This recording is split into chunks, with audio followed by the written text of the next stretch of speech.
ये कहानी सदियों पुरानी है, जब विंध्याचल की तलहट्टी में मायापुर नाम का एक समृद्ध गांव हुआ करता था। चारों ओर घनी सागौन के जंगल, चांदी जैसी चमकती सोन नदी और सोने जैसे पीले खेतों में लहलहाती फसल। ऊपर से देखने पर गांव किसी स्वर्ग जैसा था, लेकिन इसके आंगन में मौत का साया नाचता था। वो साया था रक्तवर्ण नाम का एक विशाल आदमखोर बाघ। वो बाघ साधारण जानवरों से कहीं बड़ा और चालाक था। जब वो दहाड़ता तो दिशाएं कांप उठती थीं। गांव वालों का मानना था, इस बाघ ने सैकड़ों शिकार किए हैं और अब ये इंसानी खून का आदी हो चुका है। हर हफ्ते कोई ना कोई ग्वाला या घास काटने वाली महिला जंगल से वापस नहीं लौटती। डर इतना गहरा था कि ढलते सूरज के साथ ही मायापुर में मरघट जैसी शांति छा जाती। उसी गांव में विक्रांत नाम का एक युवक रहता था। वो मिट्टी के बर्तन बनाता था, दुबला बदन लेकिन आंखों में गजब की चमक। जब गांव के लोग डर के मारे जंगलों की तरफ देखना छोड़ चुके थे, विक्रांत अपनी चाक के लिए मिट्टी लेने निर्भय होकर जंगल जाता। उसके माँ अक्सर कहती, बेटा, मौत को बुलावा क्यों देते हो? वो बाघ यमराज का दूत है। माँ, डर कर बैठने से पेट नहीं भरता। बाघ के पास केवल नाखून और दांत हैं, लेकिन इंसान के पास सोचने की शक्ति है। जो दिमाग चलाता है वो कुदरत के हर जीव पर राज कर सकता है। गांव की पंचायत बैठी। मुखिया ने कहा, अब पानी सिर से ऊपर जा चुका है। या तो हम गांव छोड़ दें या इस आपदा को खत्म करें।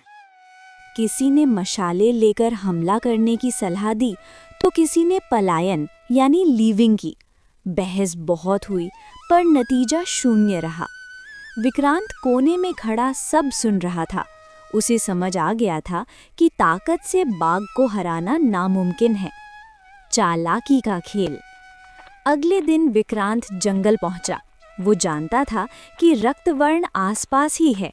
अचानक उसे अपने पेट पर ठंडी हवा का झोंका महसूस हुआ। झाड़ियों से वो विशाल बाघ बाहर निकला। उसकी आंखें जलते अंगारों जैसी थीं। बाघ गुर्राया, तुच्छ मानव, तू मेरी सीमा में बिना खौफ के कैसे घूम रहा है? क्या तुझे अपनी जान प्यारी नहीं? वनराज, मैं तो आपकी सेवा में आने ही वाला था। मुझे पता चला है कि आप इस जंगल के सबसे महान योद्धा हैं, लेकिन एक समस्या है। समस्या? कैसी समस्या? महाराज, गांव के लोग कहते हैं कि आप बूढ़े हो गए हैं और अब आप खुद शिकार नहीं कर सकते। इसलिए मैं आपके लिए रोज एक पुष्ट यानी हेल्दी पशु लेकर आऊंगा, ताकि आपको दौड़ना न पड़े। बदले में बस आप मुझे और मेरे परिवार को छोड़ दें। बाघ को अपनी तारीफ पसंद आई और आलस भी। उसने कहा, बैठे बिठाए भोजन मिले तो बुरा क्या है? ठीक है, लेकिन जिस दिन तू खाली हाथ आया उस दिन तेरा शिकार निश्चित है। दिन बीतने लगे। विक्रांत रोज एक भेड़ या हिरन बाघ तक पहुंचाने लगा। बाघ अब मोटा और आलसी हो गया था। गांव में चर्चा फैल गई कि विक्रांत ने बाघ से सांठ-गांठ कर ली है। कुछ ने उसे गद्दार कहा तो कुछ ने कायर, लेकिन विक्रांत के मन में कुछ और ही चल रहा था। एक दिन बाघ ने डकार लेते हुए कहा, विक्रांत, अब इन जानवरों के मांस में वो स्वाद नहीं रहा। मुझे किसी बलशाली इंसान का शिकार चाहिए।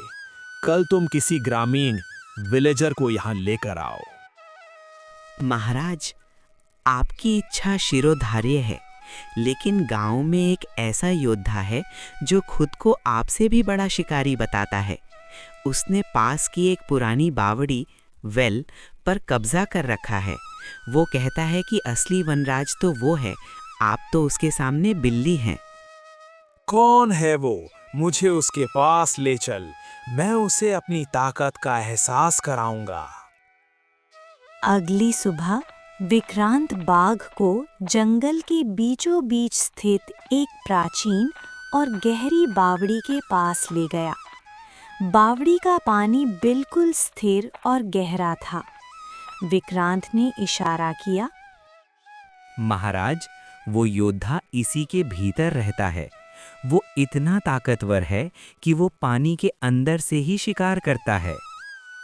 बाघ ने बावड़ी के किनारे खड़े होकर नीचे झांका। साफ पानी में उसे अपना ही विशाल प्रतिबिंब यानी रिफ्लेक्शन दिखाई दिया। उसे लगा कि नीचे सचमुच कोई दूसरा बाघ उसे चुनौती दे रहा है। जैसे ही रक्तवर्ण दहाड़ा बावड़ी की दीवारों से टकराकर उसकी गूंज वापस आई, जिससे उसे लगा कि नीचे वाला बाघ भी उसे ललकार रहा है। बाघ ने आव देखा न ताव, अपने अहंकार और क्रोध में बावड़ी के अंदर छलांग लगा दी। धड़ाम! गहरा पानी और ऊंची दीवारें। बाघ कितना भी शक्तिशाली क्यों न हो, वो चिकनी दीवारों पर चढ़ नहीं पाया और अंततः थक कर पानी की गहराई में समा गया। विक्रांत ने राहत की सांस ली। उसने अपनी बुद्धिमनी से बिना तलवार चलाए उस खौफनाक साए को हमेशा के लिए मिटा दिया था। सब गांव वाले हंसी खुशी रहने लगे और सब ने मिलकर विक्रांत का शुक्रिया अदा किया। अगर आपको ये स्टोरी पसंद आए तो प्लीज़ लाइक एंड सब्सक्राइब ज़रूर करिएगा। Thank you.